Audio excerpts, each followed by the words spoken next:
Yo, kamusta na mga madam, mga idol? Creamline updates tayo ngayon. Pero bago tayo magpatuloy, palike and subscribe naman po bilang suporta sa ating YouTube channel.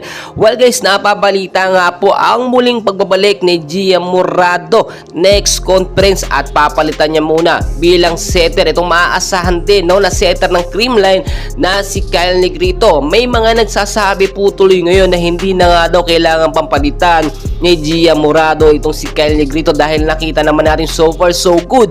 Napakaganda lang kanyang performance dito sa kakatapos lamang na All Filipino Conference sa PBL, at inaasahan natin next conference ay posible nga mapaaga ang pagbabalik ni Gia Morado sa Creamline Cool Smashers. Well, if ever man na makabalik na si Gia Morado, 100% sure na papalitan niya at magiging main setter ulit itong si Gia Morado. Pero ang katanungan po dito, mababago kaya ang chemistry at momentum nga po ng Creamline, which is nasanay na nga ang mga player ng Cream dito nga kay Kyle Negrito. Alam naman natin nung una ay talagang nahirapan ng mga spiker po ng Creamline nung umalis si Gia Morado. Talagang nagkaroon ng adjustment pero ang galing ng ginawa doon ni Coach Sharon Meneses, which is nagkaroon ng maayos tuloy na rotasyon ng mga player ng Creamline.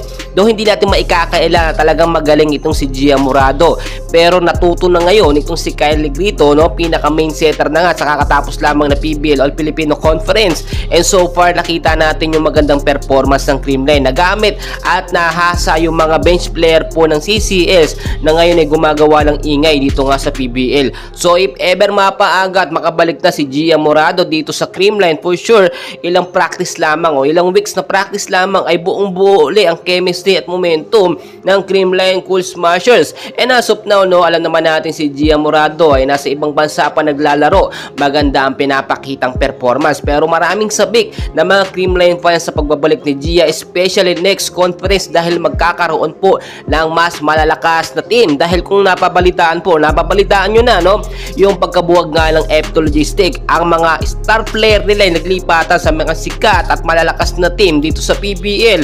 At napapabalita dyan dito nga sa Chocomucho Signal, sa Cherry Tigo, halo-halo na po yan. So talagang mas malakas ang aabangan natin ng mga player, mga team sa next conference nga po. At kapag bumalik naman na itong si Gia Morado, alam naman natin mabubuula ang matinding chemistry ng Creamline at hindi na po sila talaga aalis. Alam nyo, may mga nagsasabing may offer nga daw na malalaking pera doon sa mga player ng Creamline, at ang iba sinasabi natin pera-pera lang ang usapan, pero tinanggihan po ng ilang mga Creamline player ang malalaking offer para sa kanilang Creamline fans.